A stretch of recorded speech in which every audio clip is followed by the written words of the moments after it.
This episode is brought to you by Amica's Bistro. Hola a todos. Meredith, Sí, what are you doing? I'm translating. Okay. On Wednesdays, try the assorted taco platter. Cada miércoles, ¿qué tal los tacos sortidos? Delicioso. Are you sure that you're translating this properly? Absolutamente. On Wednesdays, come, listen to the music and join the band. Cada miércoles ven a escuchar la música, cantar o tocar su instrumento favorito. That does not sound like what I said. ¿Mande? Amiga's Bistro, a taste of Mexico in the heart of Simcoe. Amigas Bistro, en el corazón de Simcoe y pronto en el de usted. Do you actually speak Spanish? ¿Puedes hablar español? Meredith. Meredith. All right, that's it. Es todo. Okay, we're done. Estamos finito.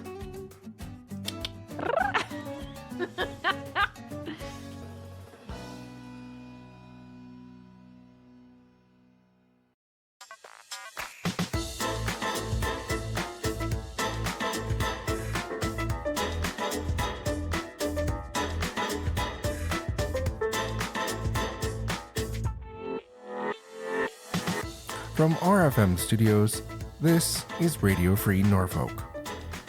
I'm John Harris.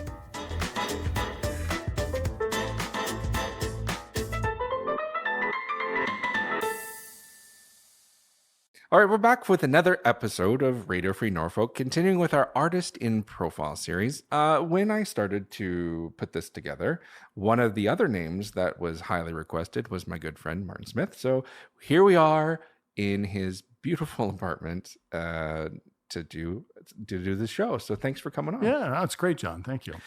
So normally we start with where are you from? So tell us a little about yourself. One of the things we always like to do is introduce the artist to the audience. Stuff that, when you see them on the stage, you see them in that role, but you never get to hear the back history. So tell us a little bit about yourself. Yeah, well, I was born in Hamilton, but I feel like I connect the dots across the country because I moved to Ottawa as a child, then Brampton, and then out west to a place called Tawasin, which is where the ferry terminal is in British Columbia, then to Calgary, then to Red Deer and multiple locations around Red Deer, then back to St. Catharines, and then back out west, and then eventually, about 7 years ago, Brantford. So that's my story of moving around. So you kind of covered most of the country there. I covered a lot of the country, and in that capacity had the ability to visit a lot of the country. I've been to 2 of the territories and all the provinces too. So it's a great country. I feel at home almost in any location in Canada. That's amazing. So what's your educational background? So I went to Mount Royal University in Calgary for communications. This is after high school. And that was really for broadcasting. And so I got a job while still taking the course. And so I moved to Red Deer to take a broadcasting job as a disc jockey. Became a program director. There was an FM radio station. At that time, it was sort of like elevator and classical music is what we played. So we played Montavani and classical music. But then I also moved over to the pop side of there were 2 stations that were owned by the broadcasting company. So I did that for a number of years, and then sort of got out of that because of finances. It wasn't a great paying job. I loved it, but it wasn't a great paying job. But then got back into it sort of part-time on the weekends, filling in for different people. And I had my own show as well on the weekend at that station. So I did that until about 1999, until I moved to St. Catharines and had to give that up. But, So what did you do in your own show? What was that like? I loved it. To me, it was the glory days of radio because you picked your own songs, within the parameters of the format, and you brought your own personality to the radio show. It wasn't a lot of radio stations nowadays are pre-programmed and especially pop stations, so they don't allow for a lot of personality. So you brought your own personality to the show. For better or for worse, you were who you were, and you got to communicate to the audience that way. And I really like that. So it was just like a music show. Yeah, it was a music show, but there was a lot of interviews. I got to interview a number of different people, artists normally coming to town. Jan Arden would be coming to town, so you'd have a chance to interview her, within the parameters of a pop station. So it'd be a little 2-minute interview. You play a song, you come back to Jan. And Jan is, by the way, she's got a great gift of gab. So confining her to 2 minutes is hard because she's so witty and so quick. But you would do the interview as part of the station. format. You'd have to stick within that. So, but I got to interview some interesting people. Ben Wicks used to be a cartoonist who was quite popular in Canada. Had no connection to music, but it was still fun to have this guy come in and talk about his cartoon work. He did sort of political cartoons that were in a lot of the papers across the country. Ran Ben Wicks cartoons. So yeah, you got to meet a lot of people. I got a guy who was with a circus that came to town. He brought the monkey into the studio. And the monkey kept grabbing one of the microphones. So we actually did turn the microphone on at one point so that people could hear the monkey playing with the microphone. Yeah, so just a lot of stuff. I liked it because it allowed for that. We used to do little dramas on the radio station. I had a character named Dusty Trails, who was this sort of old crusty cowboy, and he would come in and visit the morning show host every day and say something in 30 seconds that was completely ridiculous. Although one time we did do a complete play of The Sound of Music, although we called it The Sound of Mucus.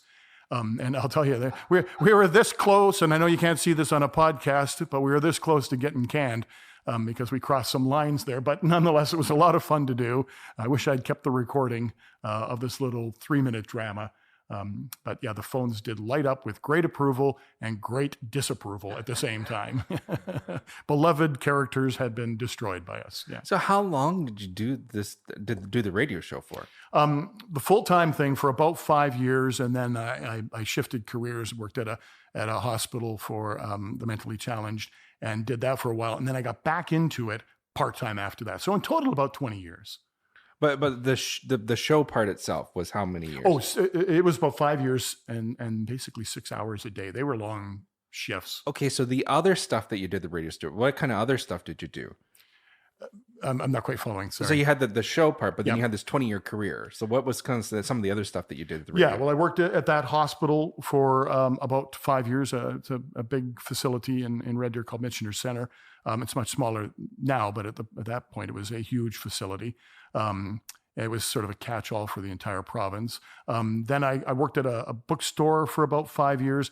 And then what I've been doing for the last 30 years, I guess, is I've been working for a distribution company for music and books, distributing them across the country. And I'm the head of the sales and marketing division there. Now, one of the stories that I heard that we talked about was that you have quite some claim to fame for one of the Canadian icons of radio. Yeah, well, it sounds funny when I say that I hired Ron MacLean. I was 18 years old, and he was either 16 or 17, but I was in charge of hiring the part-time people. And so Ron MacLean, Hockey Night in Canada, was still in high school in Red Deer, and we needed somebody to fill in. Basically, it was pressing buttons. It was programming at that point for a classical show. So he came in, and I trained him on that, and he was really good at it and very enthusiastic. So eventually we gave him a slot where he could turn on the microphone.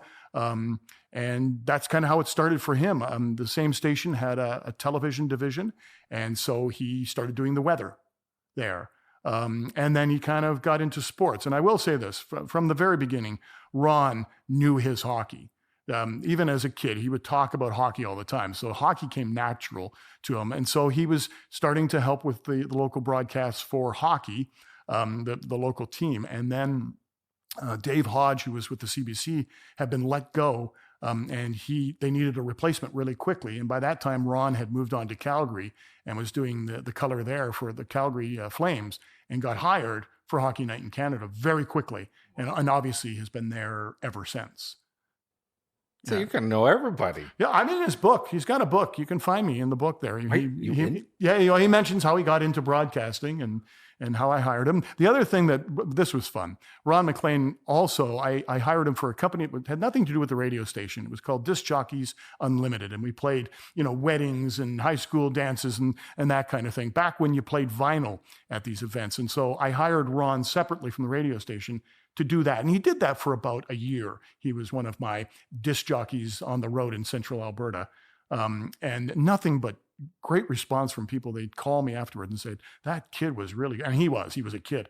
He was really good. He really got us all up dancing and, that kind of thing. So yeah, it was just a lot of fun. Ron's a great guy. He's a great personality. His wit, on Hockey Night in Canada is exactly the wit that I knew when he was a teenager. Sort of a little corny pun, that kind of thing. He's a great guy, and it was great to work with him. It was a brief time in my life. It was only like 4 or 5 years that I worked with him, but it was a lot of fun. So you land back here in Brantford, and then you get an itching to do some more art stuff, do some stuff in the arts. So how did your engagement in the arts begin here in Brantford? Yeah, well, when I moved to Brantford, so I just went online and Googled community theater because I didn't know anything, and up came Ichthus Theater, and they were holding auditions for 12 Angry Men. And so I went to audition for that, and I got the role as foreman number 1 in the cast. I had a great time. I actually recently, of course, did it with you in Paris, same show, and a couple of the people that were in the one that I was in previously, Connor McGrath and Joe, were in the one I was in Ichthus Theater as well. So that's kind of where I started. Then I got on the board there and convinced them to let me do an original play that I had written called The Strong Hand of Love. So that was a good opportunity, and just kind of over time got to know the people involved in a whole bunch of different theater companies in Brantford and Brant. Just got to know them. So now I'm on 3 theater boards here, as well as the Brantford Symphony Orchestra, just, connecting the dots with people. And I actually stage manage for the Symphony Orchestra for their big productions, which sounds like a ridiculous thing, but I love doing it because I'm not a musician, but I appreciate it. And so, I put on my black outfit and run around and move around instruments and make sure people are on stage when they're supposed to be. But I love that atmosphere, and I'm on their board as well, along with Paris Performers. And there's a new theater company called Grandview Theater here in Brantford that I'm on that board. You're on that board too. Yeah. So okay, so this is kind of an oddity because you don't see it too often, but you write, you direct, and you act. Yeah. So the writing aspect, when did you get into writing? I always wrote as a kid, even little skits when I was in grade 3 and whatnot. But they were silly, and they're long gone. But in about 1991, I was helping this theater group do basically a spoof of Gilligan's Island. And, I had the script, and I think the guy in charge realized that I wasn't really happy with the script. And I said, I got to be honest, it's like none of us have ever seen Gilligan's Island because we're not really doing the characters the way they are in the show. I know we're spoofing it, but the energy of Gilligan is not there. And that. So he said, well, rewrite it then, because he wasn't a writer and he came up with the script. And so that kind of is where it started. And then with the same organization, then I said, hey, I've got an idea for a play, and, should we do this? And I'd write it. And so I kind of got into it a little bit then. And did that for a number of years out west. And then when I moved to St. Catharines from Red Deer, got involved in theater there, wrote some new stuff, but also redid a couple of things. And I've done some of my plays more than once because they just get stronger, I think, as time, and you're a better writer. And so that's kind of how I kind of stumbled into it to try to help rescue one thing, and then got the passion back for it. To keep doing it. And you do get better as you go. Absolutely. If I showed you the Gilligan's Island script, you'd probably leave the room right now. You'd walk right out and go, this guy's not a writer. So when you write, like, how do you, what's your process? Like I'm not a writer in that regard, right? So when I'm an actor, there are times that you have a script and you struggle with the script and you can't find it. And then all of a sudden the light bulbs start to go off and you really start to go deep and build your character, and off you go. A lot of people that I know that are writers, some come with a distinct idea they want to start with. My other friend just literally goes in a room and just kind of sits down and tinkers, and all of a sudden it starts to come. So for you, how does it unfold for you? Yeah, I think tinkering is probably the word for me. I come up with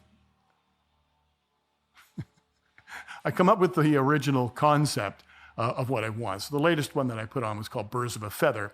And I had just had this idea of 3 women who are old high school friends going to a cabin to spread the ashes of their friend who's passed away.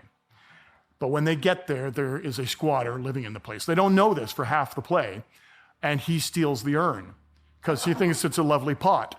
And so as it all kind of unfolds, there's more to the story, but that's where the tinkering comes. So that's the original concept. And I thought, okay, I've got these three ladies and they're all going to have distinct personalities. I did this really weird thing. I named them after animals to begin with. So one, her name to begin with was Lion, and the other was Beaver, and the other was Flamingo. And so they all represented different things. One's very showy, one's very strong, the other is industrious. And so I wanted to keep that in mind as I'm writing the script so that when they're talking, it rings true to who they are. I once wrote a play many years ago, and somebody said, you're just sticking the joke in the character who happens to be on stage, but it's not really what that character would say. And I thought, that's true. I had a good joke, and I needed to put it in somebody's mouth, so there, that character's on stage, you say it. And so I wanted to make sure that every character rang true.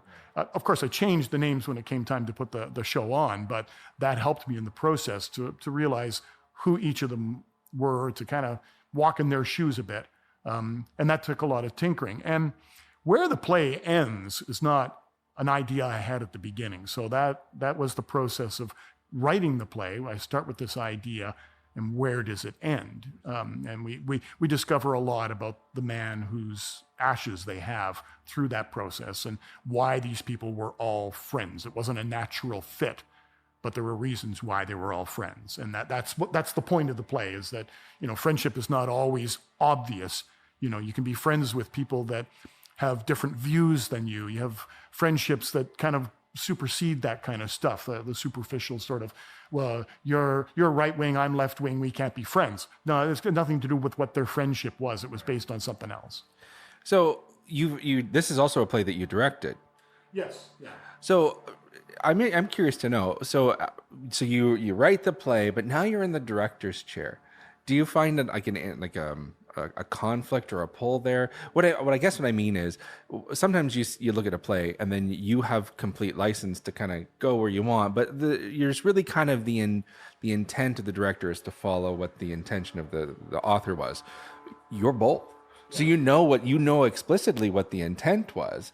Do you find that as you're directed, it kind of changes your outlook? Does it enhance things, or do you kind of know where you're going to go naturally because you've written this thing? I started out with a map. This is where I'm going, but I spoke to the cast right off the start, and I said, "This is our show, so you need to feel free to say, I don't think this rings true for me, or I think I would like to do this instead, because I know the author and we can change the script, we can alter things." Not that there were a lot of changes, but there were little things along the way where somebody would come up with an idea and I said, you just made my script better. We're going to change that. Because their character, as they got into their character, thought, I think I would probably say this instead. And I said, yes, you would. Good so for you really like take a workshop approach to it. It was almost like a workshop, except of course, we weren't putting it on like a workshop, but the team that I worked with, whether it was my producer, or my stage manager, or the actors, this was all of our show. I had an assistant director for it. He had not directed before, but was interested in that process. At first he was timid. Cullen was very timid about it. By the end, he had more notes than I did. So he really got into the process and really enjoyed the process and became another voice that was really valuable to putting on the show. So I really enjoyed that process. And I think the next show that I'm writing now, I'm going to do the same thing. I'm going to find some actors that I know can give me that kind of feedback, and yet still be a team player, knowing that, they're trying to make the whole thing work. It's a unique opportunity that you get some actors that and you can trust.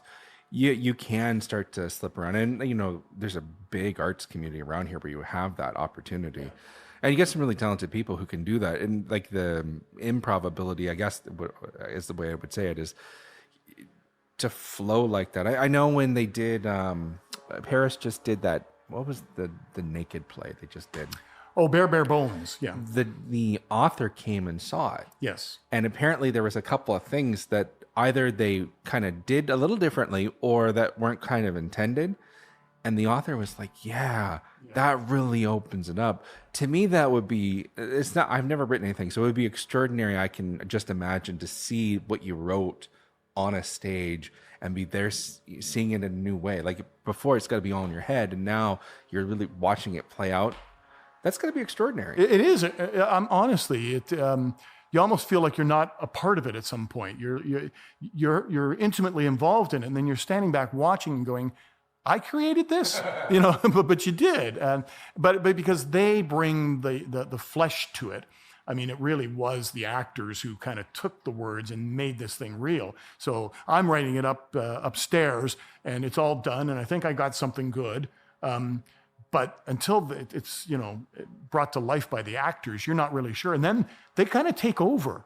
And it's hard, because it was the first time it was ever done. It's hard for me to think that anybody else could ever do it. Of course they could. But nonetheless, in my mind, these particular actors are now the defining character, but it's I'm hoping, I do have a buddy out west who's looking at doing it in Red Deer. And of course, it'll be completely different characters and interpretation of it. But, and I hope I can go out and see what they've done. But I will be like the author that came to Paris. I'll be fascinated to see how they interpreted it differently. Yeah, that would be pretty extraordinary. So, so kind of getting onto the acting thing, back to the acting thing, what were some of your standout roles that you've done that you really enjoyed, that were momentous to you? Yeah, well, certainly the 12 Angry Men that we were in together, I had the chance to be number 3, which I honestly, and I told the director, Matthew Wilson, I could not believe he cast me in that role, because in person I'm not aggressive, I'm not angry, and this was the angriest of the angry men, but he made me dig deep. He made us all dig deep. I mean, that's the talent that Matt has, to kind of find that character, and so that was really, really rewarding. It was hard work, but it was really, really rewarding. I thought what we put on stage was pretty darn good. What the one thing that I really enjoyed about Matt's the way that he approaches things is he makes choices. And I guess what I mean by that is I've worked with a lot of directors who won't make choices. They won't interpret the play, they won't work the play, they won't do anything, and then they organically come, we're all going to organically move around and do whatever we want. There were choices that he made in that play that I did not like. And after, at the appropriate time, I went to him and I said, I don't get it. I don't know where you're going with my character specifically. And then he would come back and he'd say, you need to trust me.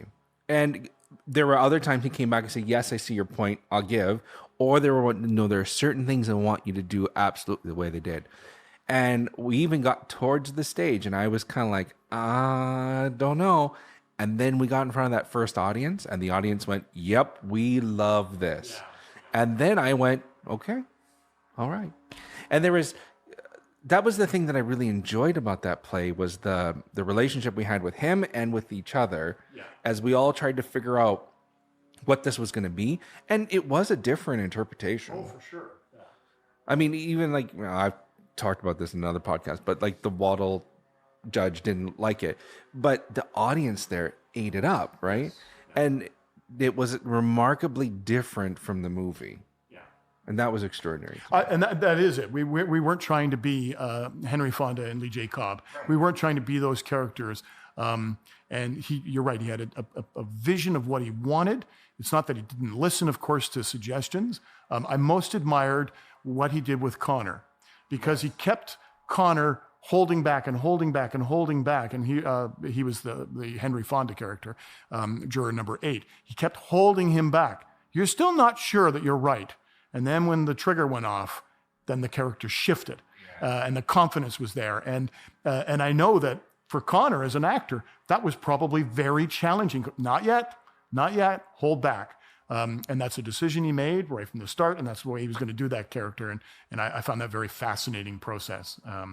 It was interesting to watch that unfold. I mean, it was very much like a workshop environment. Yeah.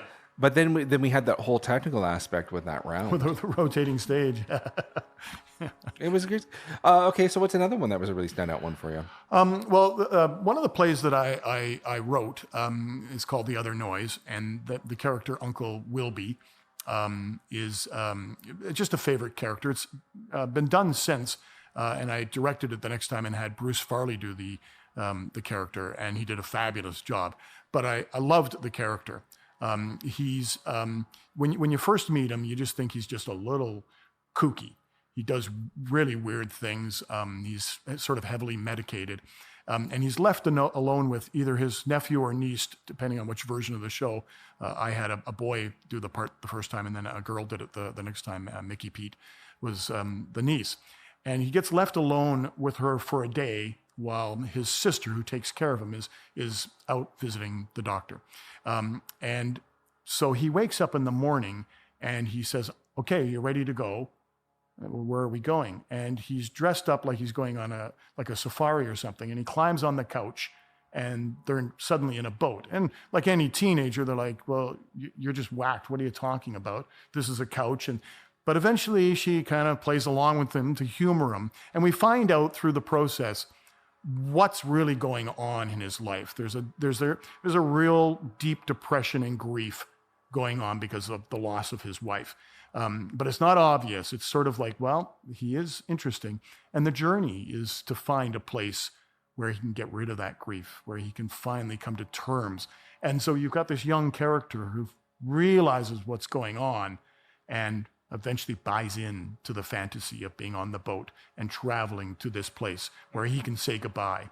And it's a great character because it starts with big laughs, ridiculous things are going on the boat as they travel along.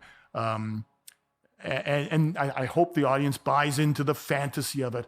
And then it turns at the end. And I just kind of love that in a character because it still feels true. It's not sort of like, well, where did that come from? It's building to get to that point. So that was a really fun production to be involved in, both as the actor the first time, actor and director and writer, and then to just be able to direct it and have somebody else do it and put it in their hands and see, oh yeah, this is a good character. I like this character. And I've talked to Bruce a couple times, and it's one of the favorite things that he's ever done. Was that character, so that feels good. One of my memorable plays that I've done is just a recent one, and it was Waiting for Godot. Yeah. I always wanted to do Waiting for Godot, and we got cast in that together. Yeah. And again, it was Crazy Matt Wilson directing it. Yeah. And I was one of those, again, where he said, John, we're going to do Waiting for Godot. And I said, yeah, okay. And he said, we're going to do it in a circus tent. You're going to be rodeo clowns. Yeah. And I looked at him like, you're a crazy individual. There's no, what are you talking about? And then I said, we just got off 12 Angry Men, and he was completely right about that. So, okay. And that was quite the show. I could not be more pleased with how it turned out. But I think we all felt we weren't going to make it a week before, like, are we going to be able to pull this off? Because it's not only is it a lot of lines, but it's a very different way to look at the show. And the other thing was there was a really tight schedule. We only had it was a 5 or 6 weeks. 5 or 6 weeks to pull it off. And it was a different way to look at the show. The lines are just, insane. But I thought there was the one section where you come in, and it's in the first act, yeah. There was a good section of that where I was just deeply impressed with the way that you handled that character. Well, I'm going to give credit to Matt because he pushed me to do things that if I just read the lines, I wasn't picking up on what he was doing. But then I got there, and I'm like, oh. Well, I think that you're right. There was some direction involved there, but there reached a point where I remember standing across from you, and I was like, "John, you can't watch him. You can't watch him. You got to be in the moment. You got to be in the moment." But it was really good, and it was like the one thing I've always appreciated about being on stage with you is that you give a lot back. So there are times that you get in a community theater stage, and you're the stronger actor, right? And you kind of often get stuck in that role, whereas with you, with Riker, with Greg, with a lot of these guys, you can go in and you can look across the stage and go, no, if something happens, we're okay. And we had moments in that play where things shifted around, just the nature of the play, but we always ended up really strong, and every performance, people really enjoyed it. And I think that's one of my favorite aspects of doing community theater. By and large, most of the people are like that. Sure, you meet somebody and they're a prima donna and they're hard to work with, but that to me, at least my experience, maybe I've been fortunate, I get less of that than the people who want everybody to work well together and to cover you when something doesn't go quite the way it should. Yeah. I was in a play where the guy who had the gun not only dropped it, it fell right off the stage. Well, he's got to jump down and get it. There's no other way. He has to have the gun. But rather than react to it, you just stay in the moment and carry on. That's how you cover his back in that moment is, unfortunately he dropped it. Stuff happens. But rather than react like, oh, that wasn't supposed to happen, folks, then I'm breaking the fourth wall and they're no longer, so it was quick, it was over with. Nobody was really talking about it at the end of the show that he dropped the gun. And I'm sure he felt horrified in the moment, but I felt to support him, I stay in the character and just carry on like it hadn't happened. I mean, that's all you can do. It wasn't a comedy. If it was a comedy and, then you can maybe improv something around it, but it wasn't. It was an intense moment where he's threatening me with his gun. Well, I've got to stay with him. And I that's most of my experience. That was a play, actually, Linda Lloyd McKenzie. Director. Or no, was that Greg? That was Greg. I'm sorry. Linda was another one I was in that, same kind of thing. There was a magic in the cast with everybody supporting everyone. And I thought Waiting for Godot, we had a lot of magic. There wasn't anyone that was weak, and he chose the characters, the actors well to bring the characters to life. And it was a really interesting interpretation. And the thing I thought was really interesting, the reason I guess that was really magical for me is people would stay afterwards. And then they would line up, they would wait outside and say, I'm talking to you about what that play meant. And it's one of the hardest plays. It's one of the hardest plays in the canon. And I thought, I've heard of cases in Toronto where, they get to the second half of the play and then the stagehand comes back and says, there's no one in the audience, so you don't have to do the second act. Whereas we had healthy houses all the way through and people engaged with it and wrestled with it and fought with the content. And I thought that was amazing. Yeah. I had the same thing. I had a lot of people come to me after the show and say, I don't know if I fully understand what was going on there, but it was remarkable. And it's got me thinking. And I think that's the purpose of the purpose of theater. Yeah. To chew on that. And for days, I had people comment to me, by Facebook or whatever. Several days later, I saw it and I'm still thinking about it. We had a couple of people who went to multiple shows to try to struggle with the material. And some people would say, and I would have been one of them, you shouldn't do Waiting for Godot in Simcoe because it's just not going to work. And Matt proved everybody wrong, and it really, really worked. It was a great experience. I thought it was really amazing. So, what other stuff are you doing? So we talked about what you did before. We talked about kind of the acting, the writing, the directing. But you also have Marquee with Martin. Yeah, Marquee with Martin is a Facebook, YouTube interview program that we do with Brantford and Brant County artists. And it's kind of a sort of comical interview show. I wear an outrageous jacket. We usually have somewhat of a silly set. With odd things on the prop table. But the idea behind it, I fully admit, we kind of were inspired by Between the Ferns. But we're trying to promote the show that somebody's involved in. And my character, which is me, but I mean, it's a variation of me, is ill-informed, asks ridiculous questions, but nonetheless, we still promote the show. So we have a lot of fun putting that together. We do 2 of those a month. So every couple of weeks, there's a new episode. And it's rewarding because people are constantly contacting me. Can I be on the show? So that people are liking it. It may be silly, but people are liking it. And I think it serves a purpose. And then, interestingly enough, I'm also launching a podcast in the Brant area doing what you're doing. I'm going to be talking to people who are involved in the arts. It's going to be called I Think You're Grand. So we'll be starting that in September, and it'll be the same kind of format, just a conversation, more about the artist than a particular show that they're doing, although that always comes up, but more about who they are and how they got into it, and similar. I'm basically stealing your show, except that I didn't know you were doing that until recently. Well, I'm always willing to share. No, I think it's a really brilliant idea because when I was asked to do this podcast, first people came to us and they wanted to hear us doing political commentary. Right. And Dustin and I said, yeah, okay, well, we'll do that. Then Dustin went on vacation and I was kind of left on my own. And I thought, you know what I want to do? I want to talk to artists in the area because that's another thing I'm really excited about. Yeah. And part of it, honestly, came from the Marquee with Martin stuff. That when I was thinking about the segments, I thought Martin does this, but the one thing Martin doesn't get to do is have, because the shorter length was the type of where you can go in depth and talk about them. And the one thing I found really really interesting was when I got to perform with you or Riker or like any of the guys or the ladies that we performed with, I got to know them and I got to know their backstories. But people would see us on stage, but they would not know all these backstories and histories. And I thought, what better way to do this and then in this format? So I'm really excited that you're doing that. Is it just so you're going to focus on like the Brantford area? Brant County, Six Nations. So the Brant County, I guess, is going to be the area.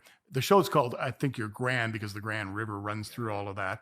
Of course, it runs through a lot of communities, but that's where the sort of the name came from.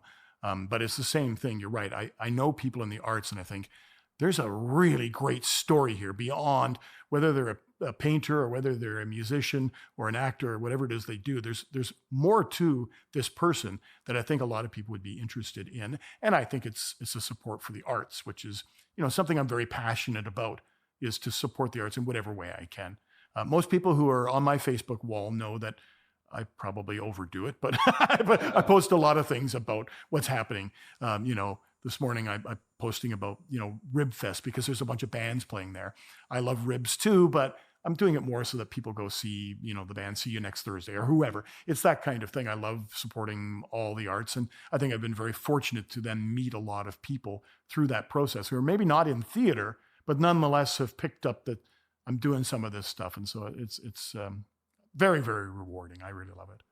Well, some of these podcasts I've heard people have heard them and they've went out to go find that artist. And that's what I ultimately hoped would happen is that, oh, they were in this, they were in that. Oh yeah. And then they kind of get a feeling of the individual and they go and seek them out. So right. Well, we were with Dan in Waiting for Godot, but not only is he a fine actor, but what a musician he is. And he would bring his instrument to the basement there at the little Simcoe Theater and be strumming songs and having his own little sing-along. And you just think, well, there's another whole talent. And he is good at it. It's not just, if it was me and the guitar, it'd be a catastrophe. But I mean, he's really good at it. So yeah, it's interesting to know another aspect of someone that otherwise the audience thinks, well, he's an actor. That's what he does. But there's or they only see you in that one role, and maybe in two. I don't know about you. I didn't even know I had this, but I had some people who follow me from show to show, and I was kind of whoa. Yeah. And then when one of them, we got to go to some dinner somewhere, and we got to know each other, and it was a whole different level of for them they said of seeing an artist, right? And that's what I kind of wanted to replicate, but. I know that I know a lot of staff has got a whole bunch of people that follow her to shows, and Greg does, and like when we did 12 Angry Men, you had a whole entourage that came. Yeah, there were a lot of people came and seen me in something else, and some of them were fascinated how I would be an angry man because they would know me personally. And this is a true story. When we were first cast, Connor, who was number 8 in the play, he came up to me, and we had known each other already a long time. He said, I just can't see you get mad at me. I said, you watch it, buddy. But yeah, so I think I had a lot of people come just to see that different aspect of, because I've done a lot of comedy. And so people are maybe more used to that. And then you're in a role that's not very funny. And they see that and they go, oh, okay, well, and even Godot, while there's aspects that might be funny in it to a degree, it's not a comedy. And then they see you in that role and they're like, well, that's very different than 12 Angry Men, which is very different than the comedy you did. So I think every actor likes to explore all of that. They don't want to do, well, maybe some do want to do the same thing over and over, but I don't. I want to try different things. But I will tell you, if I had a chance to do 12 Angry Men, I'd do it again in a heartbeat. It's just one of my favorite go-to type shows, and I wouldn't care which character. I just saw it in Cambridge again. They've got it on there at the Hamilton Family Theatre in Cambridge, and I just saw it again. I thought, oh, this is so well written and such great characters that some of the shows that I've had the chance to do. Well, I've heard in this community people say they've done that show, Noises Off, like go down the list. They've done it over and over and over again. I really haven't had that opportunity yet. And 12 Angry Men is definitely one of those that I would like to come back and take on number 3, take on number 10, whatever, because or 8 would be really challenging too. But I agree with you. Like that show is really well written, and Yeah, and it's 12 individual characters.